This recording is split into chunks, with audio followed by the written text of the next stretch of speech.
Hey all you heroes, hawks, heralds, crows, pirates, and wardens.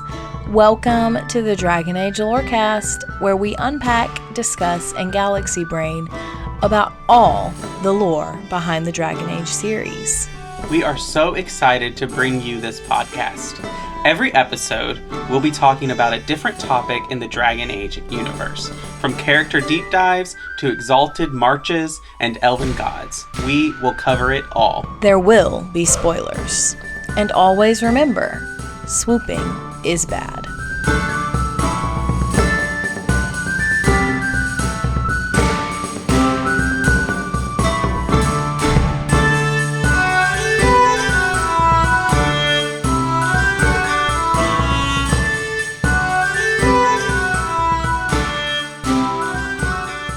Hello and welcome to the Dragon Age Lorecast, where we talk about all things Dragon Age and its lore. I'm one of your hosts, Austin, also known as Teacup. And I'm your other host, Shelby or She-Cup. All right, and Shelby, what are we doing today? Well, we have a pretty exciting topic. I know when we first introduced this episode, like 3-4 months ago, or introduced this season 3 or 4 months ago, I was like, this season is going to be all about Exalted Marches, and we've literally covered 2.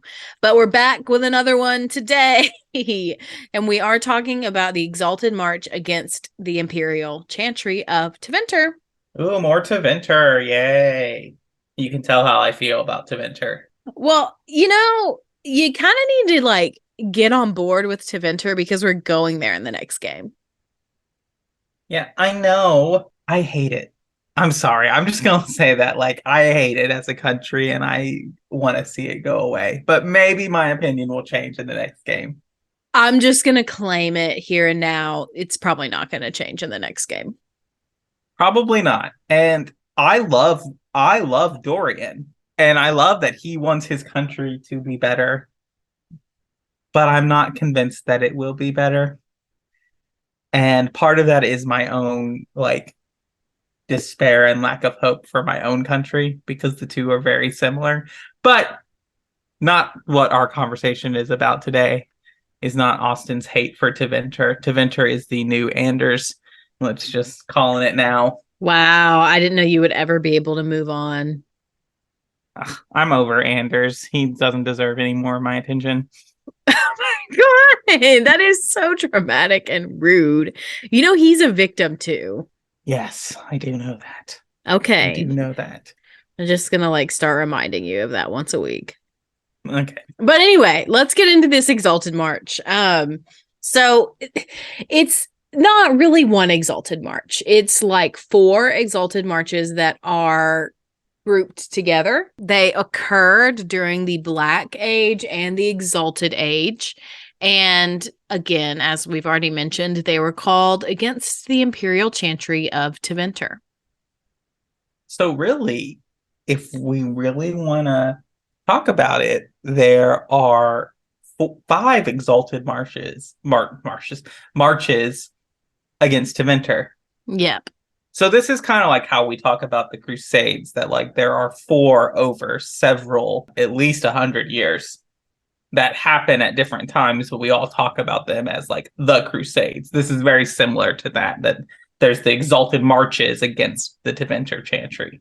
Yes, it is very similar. And it's similar again because this is the Chantry versus the Chantry. So it's almost like a Chantry civil war, and the Crusades are not a civil war, but the Crusades are absolutely religions fighting against one another. And that's what we have here, even though they're both called the Chantry. They're pretty different religions, and we'll get into some of that. But first, let's get into some trivia and fun facts. So, my first fun fact is about the Divine. And I'm going to be honest, there's not a lot of fun facts specifically about this march. So, my fun facts are about the Tevinter Chantry in general. So, anyway, there are lots of different nicknames for the Divine of the Imperial Chantry. The official name is the Imperial Divine. In the South, he's known as the Black Divine. In Tevinter, he's known as the True Divine. These are established things that we've talked about on the Lorecast before. However, one thing I learned during my research is that both of the nicknames are sacrilegious to each other. Right, because in the Orlesian Chantry, to say that this is the true divine is sacrilegious because their divine is the true divine, but to say that their divine is this black divine, right, is not. I do think that Bioware does need to like talk about and maybe retire the black divine, especially since Tevinter is associated with so much evil. And the kind of trope of associating evil with the color black has, at least in America, has big racial connotations. That's a really fair point. Absolutely agreed. But my next fun fact, not to kind of derail from your point, but just to move us along a little bit, the Imperial Divine is also the leader of the Circle of Magi in Tevinter, which is interesting, but makes complete sense. And then lastly, the Exalted March is against the Imperial Chantry specifically.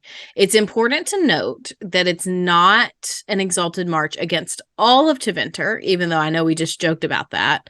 So when we're talking about it, like in terms of naming, the Exalted March against Tevinter is Andraste's Exalted March. So it's easy to get these confused, but we're talking about the Imperial Chantry today. Which you could really be splitting hairs because if the divine is the leader of the Circle of Magi, you're waging a Exalted March and religious war against a branch of the Tevinter government. Yeah, but I disagree with that because, first of all, not everyone in Tevinter is a mage. That's true. Second of all, at this point in time, not everyone in the Tevinter government is a mage either. So okay. I don't think it's fair. I think it's confusing to say that this is another march against Tevinter.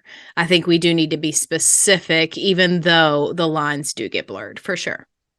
Okay, so this is before like the establishment of like when we talked about Tevinter and its structure with the Magisterium and all the Altus and all of the other classes there.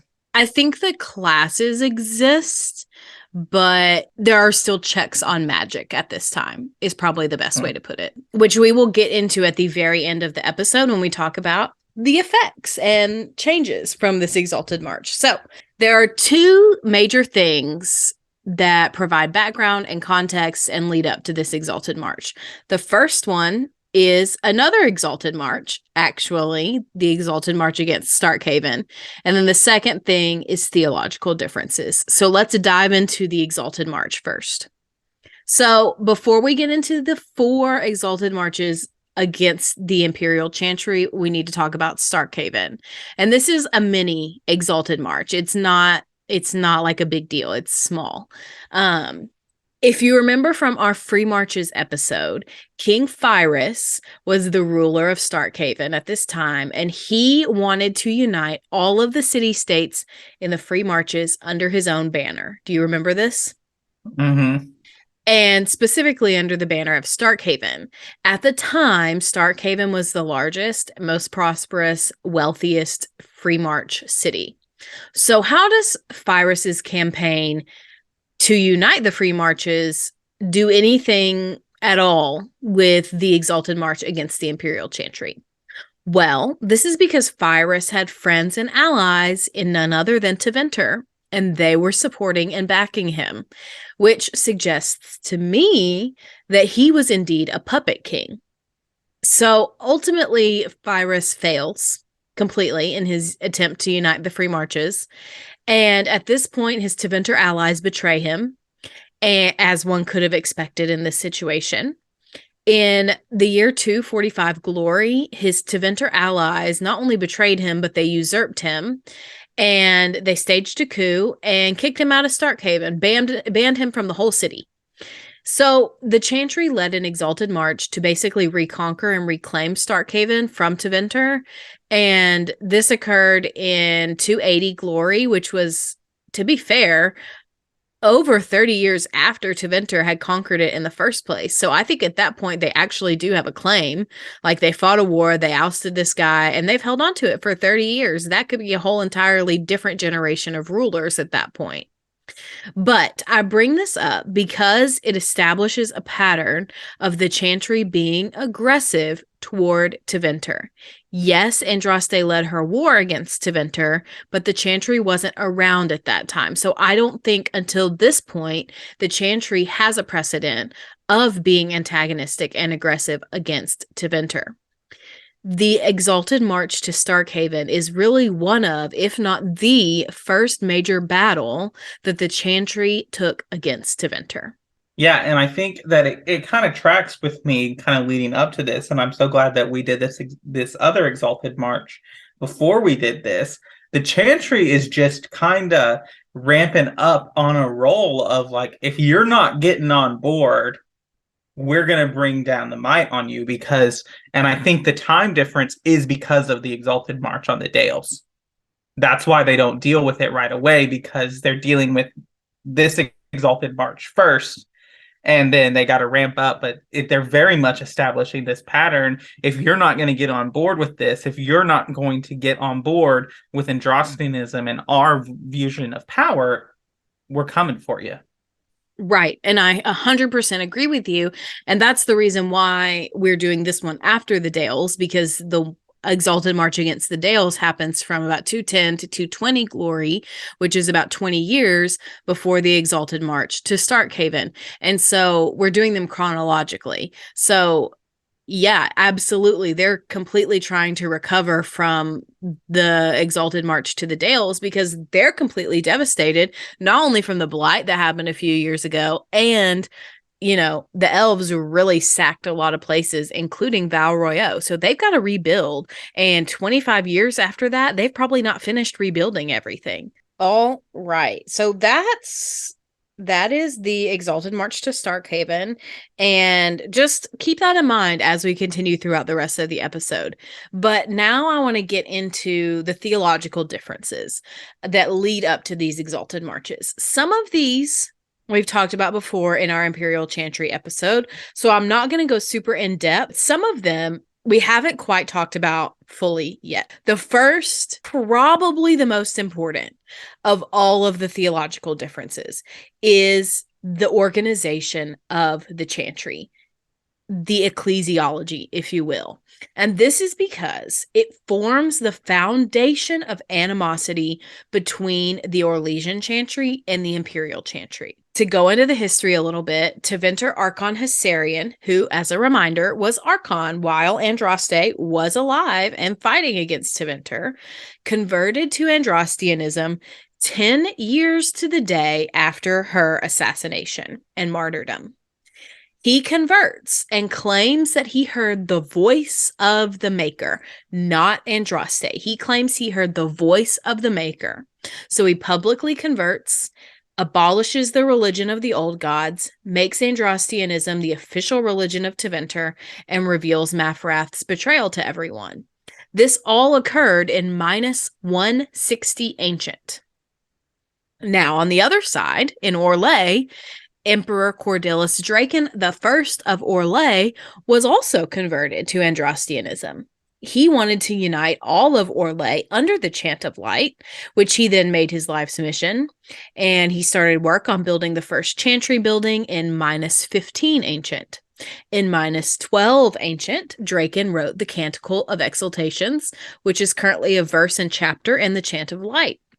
The temple was completed in minus 3 Ancient, and Divine Justinia I was appointed as the first divine for all of Andrastianism in 1-1 divine. Of course, this is also the establishing of the calendar, which is again different from Tevinter's calendar. Now, you may have already picked up on the issue at hand, right? Hessarian converts himself and all of Tevinter to Andrastianism in minus 160 Ancient. Draken does pretty much the exact same thing with some conquesting thrown in minus 15 Ancient. That's almost 150 years of Tevinter worshiping Andraste officially on the books before Orlais. So you can imagine that when Draken appoints the divine to rule over all of the Andrastians, the Tevinters take this as an insult. And they do. They considered themselves to be the Holy Land, if you will, for all Andrastians, because she lived and she died there. She was also martyred and killed and assassinated there. So I think that these early years of Draken establishing the Chantry, conquesting, claiming that Orlais is the capital of the Chantry, basically, is the foundation of animosity between the two groups. And pretty much from 1-1 divine, it goes downhill from there. What are your thoughts? My thoughts are when you said a 1-for-1, like this was going to be very, very similar to our actual crusades. I was like, oh, there will be just something that, no, this is like almost exactly how the crusades in the like Middle Ages happened. Yeah, it is very, very similar. And like for just a history, I know you know this history, so I don't have to explain it to you, but for our listeners who don't know, basically what kind of sets up as this is that first we kind of have this moment.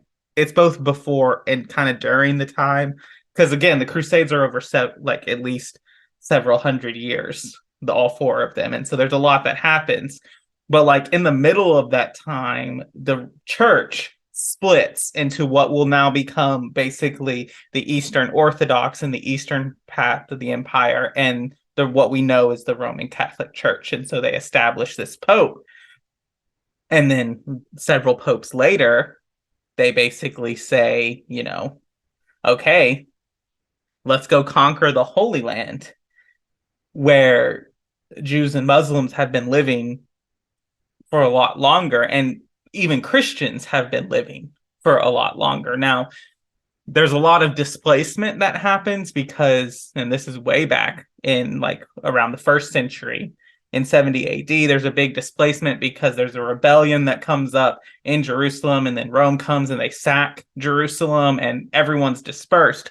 So that's why there's all this like idea of like coming back to Jerusalem. And so, but they say that. And so basically the rulers of this land of Palestine, Salah ad-Din, which I know from our Assassin's Creed lorecast, and if you want to deal in this time, go play the first Assassin's Creed. He basically says, no. We have a claim to this Holy Land too. You stop right there. Like, we're not any inferior to you just because you have your high and mighty power in Rome. And then voila. Right. And that situation is almost exactly what I've just described for you in Thedas.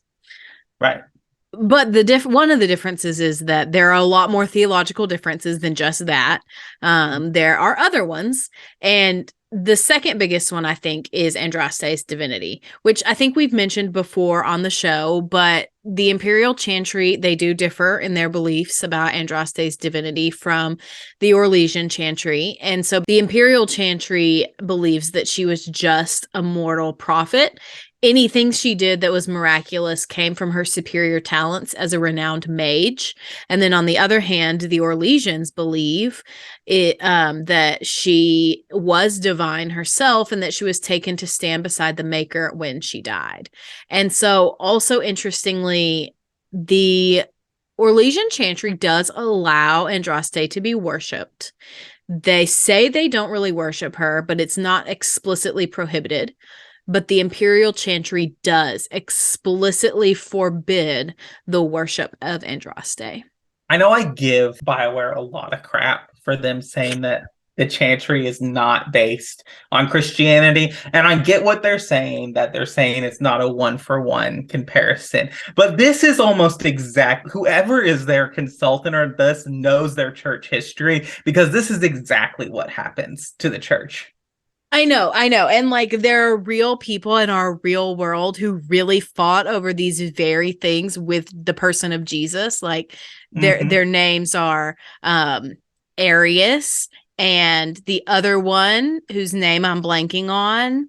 Athanasius, thank you. Like this really happened in the first couple of centuries after Jesus's death. Like this very exact thing happened in our real world history. So yes, very clearly a writer at BioWare took inspiration from this. And I don't think that it's a bad thing at all because it makes a compelling story. Mm-hmm. But again, we're still not done with the theological differences. We have a couple more. The next one is the role of men, which I know we've talked about on the show before many times, but just to give a refresher to those of you who might skip around in episodes, men are not allowed in the Orlesian Chantry to exceed the rank of brother. So that's the highest they can go. They can't become like a revered brother or the divine or anything like that. They cannot lead chantries, and the divine is always a woman. The Imperial Chantry is just the opposite. Men have access to all levels of ranking, and the divine is always a man. Whereas, so that implies to me, we don't quite have confirmation that women are like stuck at a certain level, but I'm assuming that they probably would be. And then lastly, Orlesian Chantry priests are expected to remain celibate, but almost all of the priests in the Imperium get married, and work in the clergy, quote, tends to run in families. So this is really interesting to me from a point because, we always like have the stereotypical ideology that, you have the Catholic like celibacy, like priests are always celibate, but that has not always been the practice of the church. Like there were, as late as the 10th century or the 900s, there were priests that were married and that could marry and have families. And so it's interesting to me, like this is another kind of parallel, but it's also different because yes, the church has had prohibitions against women serving in different roles, but it's not, we've never, until kind of recently in our history, we've never had like this resurgence of whole organizations saying, no, we let women do this. And no real church has kind of done the flip-flop of saying men can't be clergy, but women can. You're judging me. I'm not judging you. I'm just wondering if maybe we should try that. I don't know. There's a lot of bad men out there. Maybe we should try that. But that's not fair because there's a lot of good men out there too, and I won't be a jerk. But however, I did want to say you're right that priests in our world, in the Catholic Church at least, like they only started becoming celibate after the Norman invasion. And I looked this up. That happened in about 1066. So like this is not a recent development, but like of 2000 plus years of history, that's only half of it. Mm-hmm. So yeah, it is an interesting parallel again. But I think that the greatest source of actual conflict, and not just like theological difference, but actual physical conflict, comes from, as you could have guessed, blood magic. And this has textual evidence too from the Canticle of Transfigurations, from the Chant of Light. This is the greatest source of conflict, I think, in not all of Thedas, but close to it. And so different groups translate and interpret it differently. And so we've discussed at length on the podcast the interpretations of it and everything, but we've never actually gone into the actual text of the passage. And so I want to do that today. And so I'm going to read this portion of the Chant of Light, and it comes from the Canticle of Transfigurations, chapter 1, and it's verses 2 and 3. Magic exists to serve man and never to rule over him. Foul and corrupt are they who have taken his gift and turned it against his children. They shall be named Maleficar, accursed ones. They shall find no rest in this world or beyond. All men are the work of our Maker's hands, from the lowest slaves to the highest kings. Those who bring harm without provocations to the least of his children are hated and accursed by the Maker. So this is a really interesting passage to me for a number of reasons. But first, I wanted to ask you, do you have any thoughts about this excerpt? Do you think that the Imperial Chantry, according to their interpretation, follows this? Why or why not? I do not think they follow it.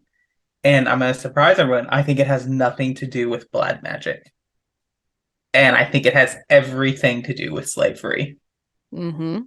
And it's this line that stuck out to me when I was reading this.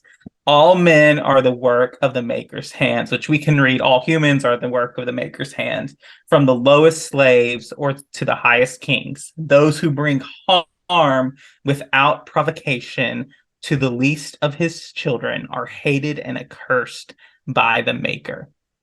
I'm sorry, Tevinter. You can argue all the want about how you don't think blood magic and like having mages in power is not ruling over them. But the fact that you have an institution of slavery that causes so much harm and detriment to a group of people. Now, it's mainly elves, but humans can be enslaved too. So if we want to get into this, like you are doing this to children of the maker based on your interpretation, you're not following this, and it has nothing to do with blood magic. Right. I absolutely 100% agree with you because, like, it's not mages being in power. It's not mages ruling that are the issue. It's mages having unlimited power. It's mages having the only power in Tevinter, because this then allows them to go to the lengths that we see them go to, by which we see them use innocent people, slaves, humans, elves, Kunari, dwarves, I'm sure all of them, as basically fodder for their blood magic. That also is not, that is harming people without provocation. And so I agree with you. Like, it's not just about the magic. It's more about how they use and harm other people, especially how they use people as slaves and the system of slavery to uphold their whole entire government and system of operating. And the same, I'm going to turn it on the other thing. I will have the same criticism of the Orlesian Chantry when it comes to alienages and their treatment of elves, when it comes to their treatment of mages in the Orlesian Chantry, and the you want to talk about this. This is a real kind of thing. Templars' abilities are fueled by lyrium. You could make the argument that they are using magic to rule over the Maker's children. But not even that. You can also argue that the Chantry, by forcing the Templars to ingest lyrium to gain their powers, are also harming without provocation the people who have joined the Templar Order. And not only that, but I think that you can make the argument that no one in Thedas is, or actually more accurately, almost everyone in Thedas in some way has brought harm without provocation to another person. And so for me, that then begs the question of like, okay, if every system in Thedas, if every government in Thedas is guilty of this, maybe that's why the Maker is absent, because he has said, all of my children have brought harm against each other for no reason. So now I hate them, I curse them, and I am no longer there for them. But this is the Chantry's doctrine. And whether the Imperial Chantry has a difference, and it is also their doctrine. It's the same doctrine. If you're not going to adhere to it, then why are you surprised at people calling you out on it, or people looking at you and calling yourselves a hypocrite? You can interpret it differently. That's fine. That's well within your rights. But to like blatantly ignore parts of it is really like what we're here about, because I've never seen anything in the lore, any Tevinter even really acknowledging this whole from the lowest slaves to the highest kings bit. We've never seen that. But let's move on a little bit to kind of how they find out that they're interpreting this passage differently. As a recap, because I know we kind of got off topic a little bit, the Imperial Chantry interprets this part of the Chant of Light to basically mean that mages, they should never control the minds of other people, and that otherwise, though, magic should benefit the rulers of men as much as possible, whereas the Orlesian Chantry interprets this as like, okay, we need to limit magic as much as possible, right? Well, the Tevinter priests decided that they should change the Chant of Light to reflect their interpretation a little bit more clearly. And then the Divine and Val Royeaux found out about this and was furious and basically ordered them to change the chant back to the original version. And they, of course, refused.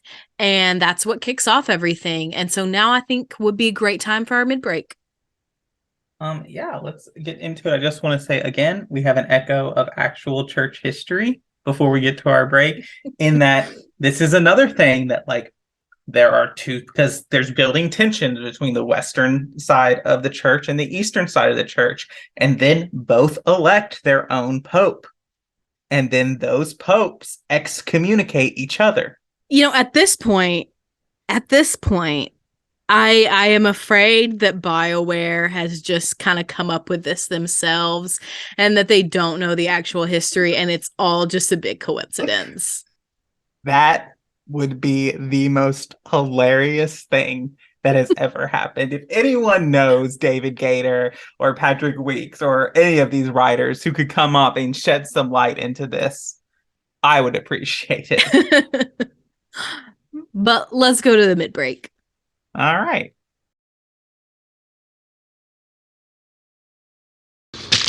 Ah, Hawk stepped in the poopy. I love you.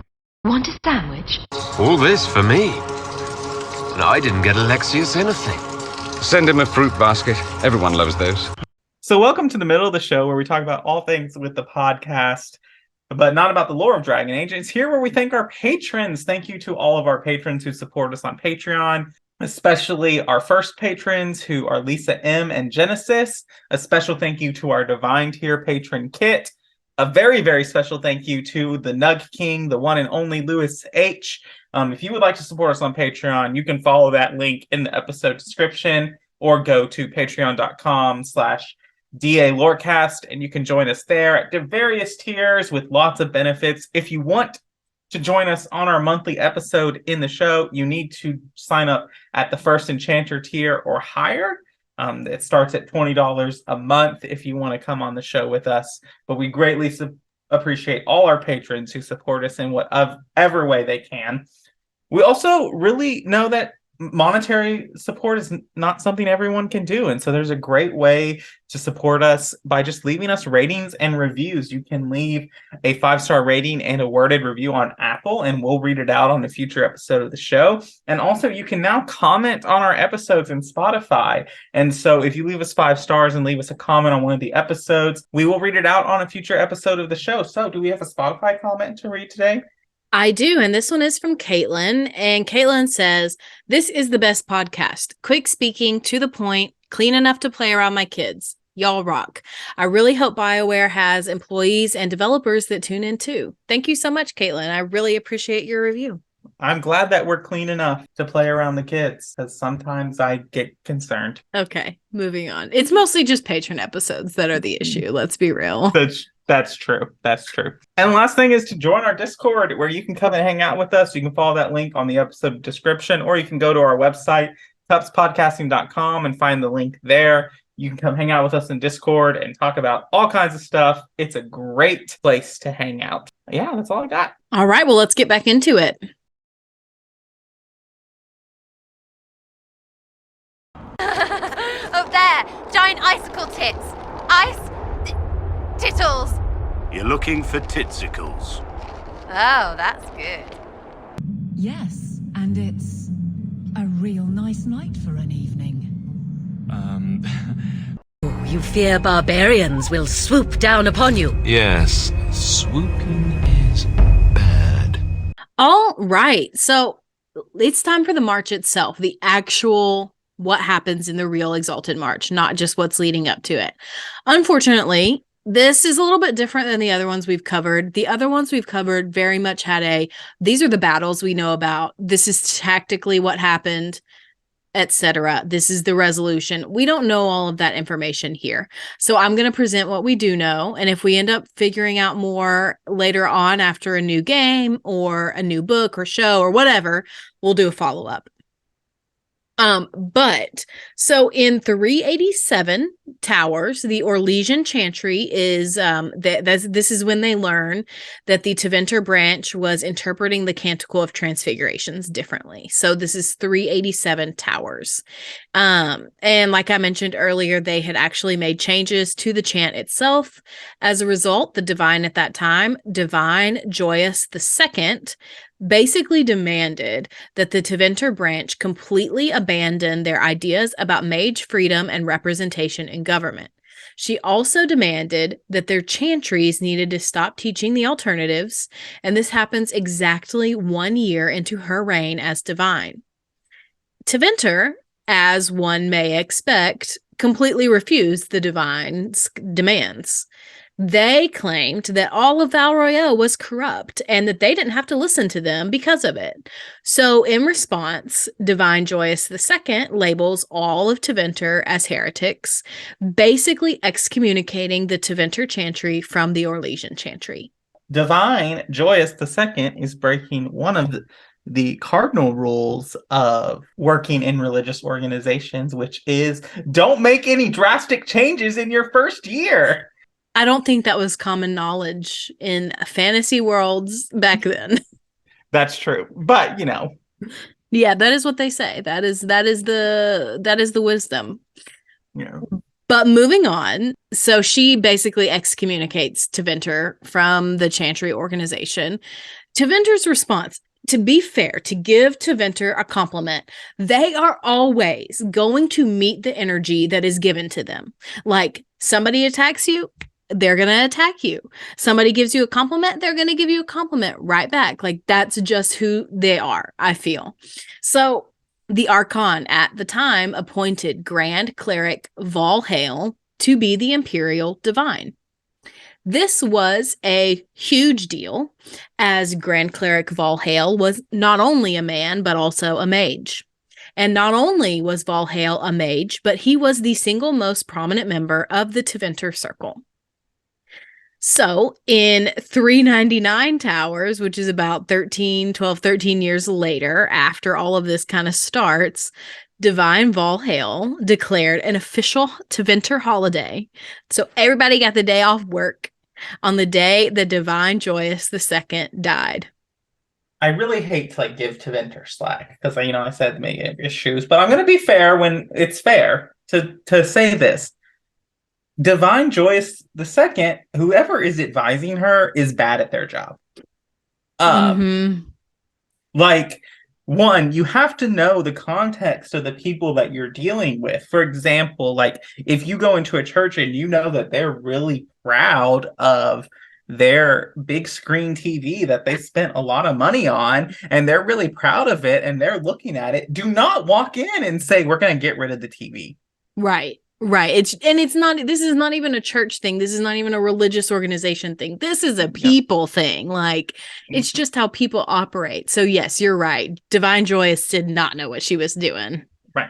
And Tevinter, you should know, is a very proud country, a very country that takes a lot of pride in who they are and their power and their influence. And in a lot of ways, in a real world country that we may or may not live in, but most definitely do live in, there's a lot of pride and things of if you don't live here, don't tell us what to do. Yeah, especially in the part we live in. Yeah. True. So, but no, yeah, Divine Joyous did not have a clue. And I feel like if somebody else was the divine at this time, maybe this would have ended up differently.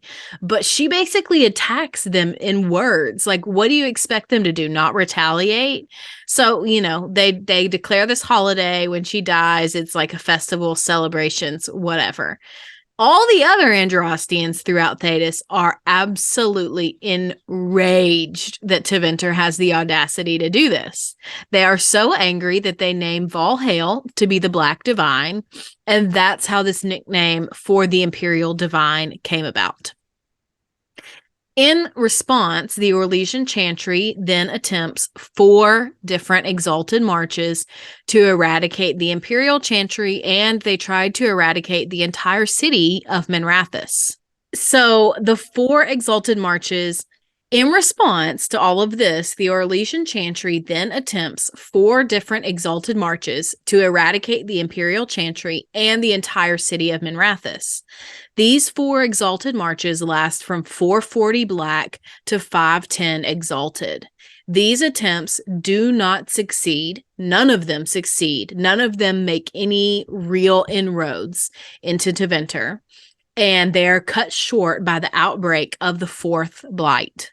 Tevinter's response to the Blight is to do nothing.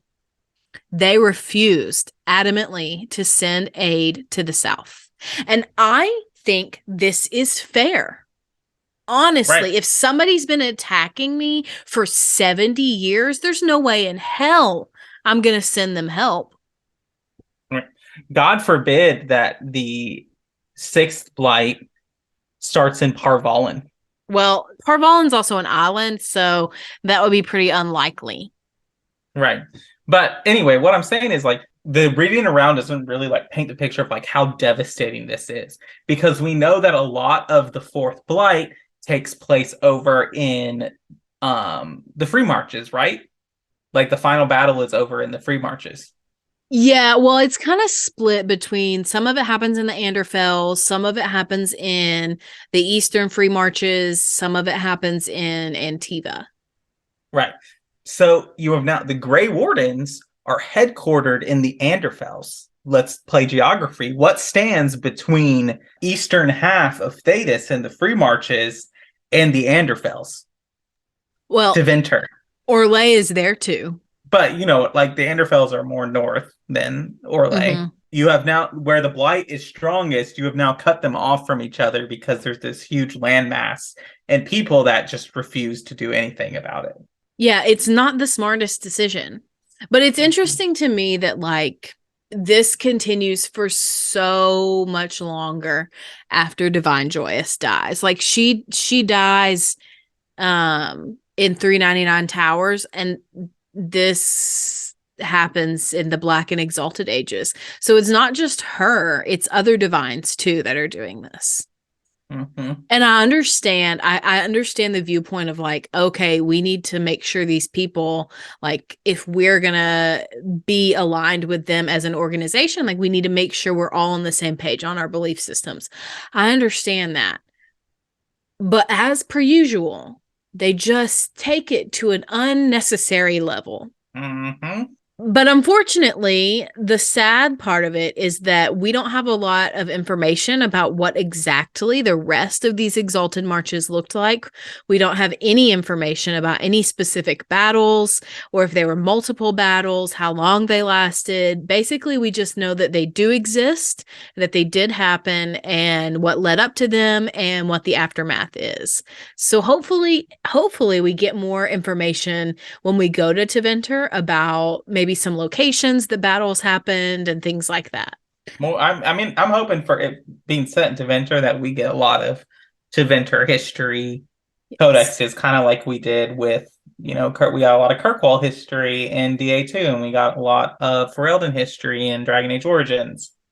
Yeah, and I'm sure we will. I just hope that a lot of these gaps get filled in, and it's not just completely new stuff that we've never heard of. Like, I want more information about some of these things that are existing as well. Let's move into the aftermath a little bit, because there are some major changes that happen as a result of these Exalted Marches. So basically, the biggest impact of these 4 Exalted Marches is that they did nothing but finalize the separation between the Orlesian Chantry and the Imperial Chantry.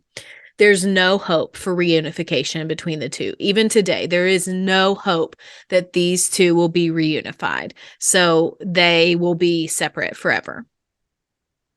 And honestly, the Imperial Chantry, they put in a lot of changes after these Exalted Marches, but after those changes were implemented, not a lot has been changed since then. So some of the changes that were implemented as a result of this Exalted March are Basically, any kind of check or prohibition against magic is now non-existent. The Chantry in Tevinter wholesale supports the use of magic and all of the systems of Tevinter, so much so that they receive a tithe anytime a slave is bought or sold in Tevinter. Male priests have also become more and more common, and the divine is always a man. The Imperial Divine is always chosen from the group of first enchanters specifically, and the Imperial Divine takes the role of divine and grand enchanter together. So those are kind of the political, theological, ecclesial changes that happen to the Imperial Chantry. But as we always do in Exalted March episodes, my discussion questions, I have a couple. And basically, I just want to know if you think that this Exalted March was successful, and if you see either the Imperial Chantry or the Orlesian Chantry in a different light now. So do I see the Imperial Chantry or the Orlesian Chantry in a new light? No, because I think both organizations are as corrupt as they ever have. This has just kind of supported my ideas. I feel a little more of, I guess, sympathy with the Imperial Chantry in this Exalted March, just because I think that they might not be the way they are had these Exalted Marches not happened. And if the Orlesian Chantry hadn't reacted the way it did. And so this leads into the next question in that, no, I do not think this Exalted March was successful. Because not only did you fail to get the Imperial Chantry to change anything, you swung them further into the opposite of you. And now you have made it a point of Tevinter pride to have these differences in the Imperial Chantry, because we fought for this. We battled for this. This is what makes us Tevinter. And now you've created a sense of nationalism in, like, if you want to be Tevinter, you need to support these ideals. I think that probably, to my earlier statement, probably Tevinter would end up in the same place that it is now. I just think there would be more opposition maybe to slavery or maybe the use of magic, because there might not be such a strong sense of nationalism without these Exalted Marches. Mm-hmm. Yeah, absolutely. I see what you're saying. I think before I started doing the research for this episode, I had more sympathy for the Imperial Chantry than I do now. I totally understand that the Orlesian Chantry, they're the provocateur in this situation. Like, they're the ones that provoke Tevinter. They're the ones that kind of cause all of this. But at the same time, the Imperial Chantry just kind of like said, oh, you're going to attack me? Well, I'm going to attack you right back. And I'm going to take everything you say about me, every insult you've ever thought about sending my way, and I'm going to meet that insult, and I'm going to become that. And I just feel like, I don't know, the thing that I can't get over and that I will never be able to get over is that they receive a tithe every time a slave is bought or sold in Tevinter. And it's just like, how can you, and I know that technically they don't worship Andraste, but how can you revere someone as a saint who was a slave, who was enslaved by your country, and still think that that's okay? It makes no sense to me. 100% agree. And I think that part of this sits of like, and we have to beg the question, had these Exalted Marches not happened, would the Venatori have been able to even gain a foothold in Tevinter? Would there have been enough support for them? Why did you think they wouldn't be? Just because I'm imagining a world where, like, you basically have made the Imperial Chantry in there, or not the Imperial Chantry, the Orlesian Chantry in their response to this has basically put a big old fat taboo on everything that Tevinter is. This sets up systems to be like, oh, we don't want to be like those Orlesian Chantry, which allows for people who may be Venatori supporters to play upon that fear and propaganda and sway things like, oh, well, I should be in power because, like, I'm not going to make us be like those Orlesian Chantry. I'll make us greater than the Orlesian Chantry. and they're the Venatori. And that's the whole Venatori thing, is to restore Tevinter to the glorious empire that it once was. Would they have, like, would there be an idea that, like, somehow the past was glorious in Tevinter if they hadn't had to fight for this identity against the Orlesian Chantry? I think it would still be there. I'm just curious if it would be as prevalent as it is when we get to Inquisition. Yeah, I think that's a fair question, and I don't know the answer. But I mean, I think that this Exalted March definitely also makes me see the Orlesian Chantry in a different light, because, like, not only are they corrupt, not only are they unjust, not only do they go back on their word, but they're also dumb.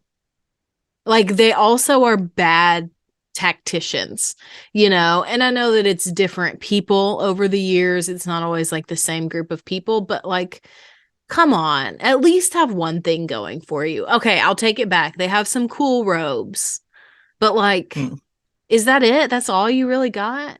And you could look at us, because, like, between the two of us, like, a lot of our favorite characters are members of the Chantry when we think about Cassandra and Cullen and Liliana, and that's all I got for the three of us. There's three. But those three rank pretty high on all of our lists. But I always view them in this way. Like, I view them more as Androstians than I do as members of the Chantry.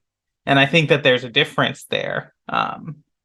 Because there's a lot of people, like the people that I interact with, who are, like, entities of the Chantry, and I feel like represent in their Chantry role to me. Chancellor Roderick, Mother Giselle, Grand Cleric Elthina, Sister Patrice, all these people. I have serious problems with their institutional power. And so I've always had this idea that, like, okay, Orlesian Androstianism is not the problem. The Chantry is the problem.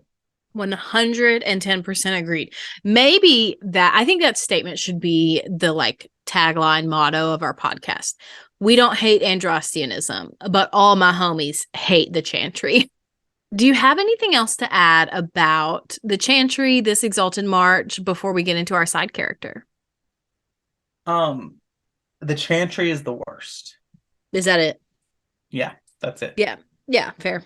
I think we can all agree. So I thought it would be especially timely to talk about a person from Tevinter during the side character for this episode. So today we're talking about Archon Rhodonis, who is the current Archon in Tevinter.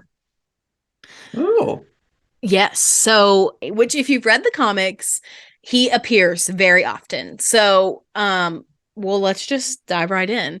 Basically, he succeeded to the role in 929 Dragon, which is a few years before the Fifth Blight begins and the events of Dragon Age Origins occur.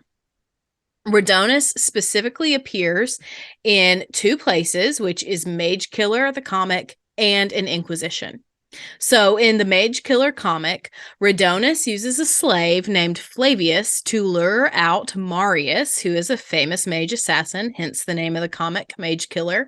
When Marius and his accomplice Tessa Forsythia, whom we've talked about multiple times on the show, when they arrive to eliminate their target, they find themselves surrounded by Altus mages and Rhodonis himself.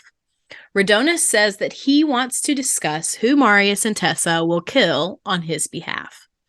Essentially, Rhodonis tells them that he's discovered the one and only main Venatori plot to restore Tevinter of old, and that this goes against his goals for the Imperium. And so he believes that the Venatori's plot would actually also risk Divine Justinia V calling another Exalted March against Tevinter.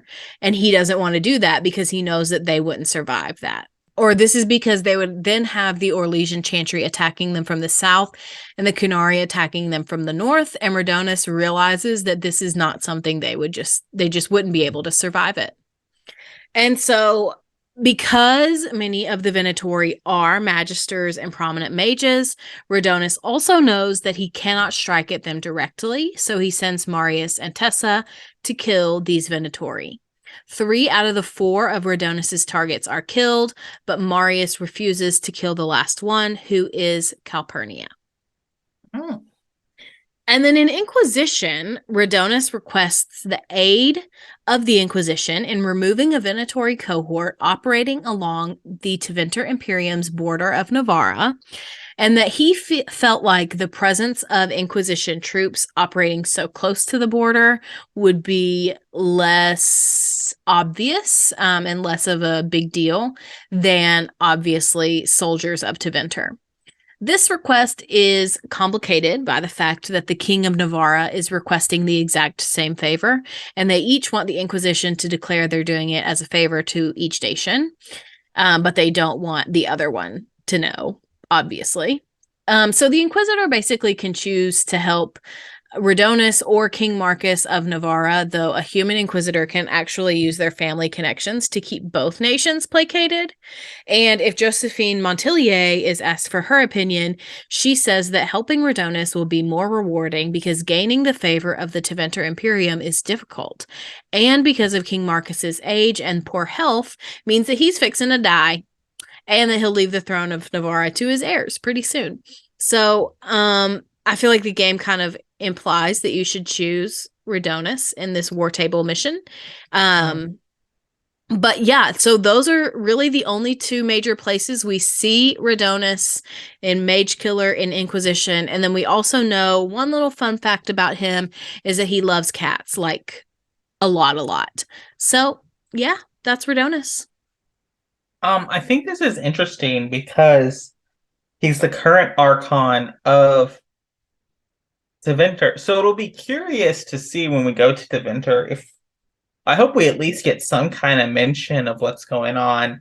Kind of like Dorian and Maevaris' revolution that they're starting in Tevinter. It makes me curious if maybe Rhodonis will be a potential ally for that movement. Just because he might not be like fully revisionistic of Tevinter, but he is anti-Venatori. So it would be curious to kind of like to see if he is a person who you can kind of sway, and maybe one of our missions will be to gain the favor of Rhodonis to try to sway him to our side in doing things. Yeah, absolutely. And I think the thing about Rhodonis that's so interesting to me is that he is very much an Archon that feels like a modern Archon. Like he knows that he can't bring back the Tevinter of old, nor does it seem like he wants to. He obviously still is very powerful and like has a lot of power and will use it to get his way. But he also, it feels like he doesn't want Tevinter to be this like closed off thing, this very, very like oppressive, or maybe as oppressive of a nation than it maybe has been in the past. Mm-hmm. Well, I think, and this might just be a practical move on Rhodonis' part, in that he knows that he's kind of caught between a rock and a hard place. You know, he's got the Qunari kind of advancing on him on and off, which the Qunari don't strike me as an unrelenting force when they decide that they need to do something. And so I think Rhodonis knows that he needs to play nice with the other nations of Thedas, because if he needs to call on help, he wants to be able to do that. Right, absolutely. But yeah, he's an interesting character. I want to know more. Like there is things that I want to know more about Tevinter. Well, like I hope it leans into this nuance of like the system is corrupt, but we have all these people that we can now put faces with in this area. Yeah, and I think that they will. I do think they will. Mm-hmm. That's all I have. Anything you have? That's all I got. Let's close it up. And a special shout out to our Nung King patron, Lewis H., who gets a special shout out at the end of every episode. Thank you so much for your support. All right. Well, thank you all for listening to the Dragon Age Lorecast. We'll see you next week.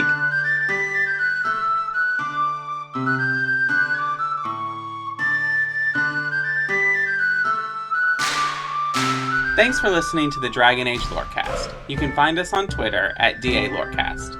If you have any lore questions, topics to unpack, or side character suggestions, join our Cups Podcasting and More Discord server. It's easily the best place on the internet. You can also support us financially through our Patreon.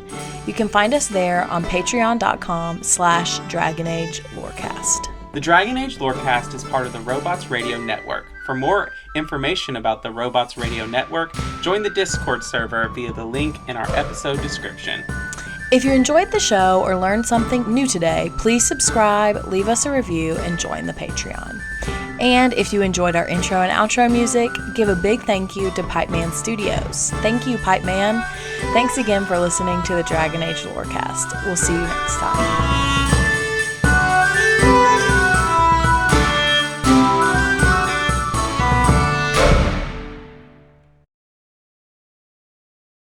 Ever wanted to be a content creator but had no clue where to begin? Come join me as I sit down with content creators that have already faced the challenges you're up against, as they discuss the tips and tricks that help them be successful. Here on The Content Creator's Guide, available wherever podcasts can be found.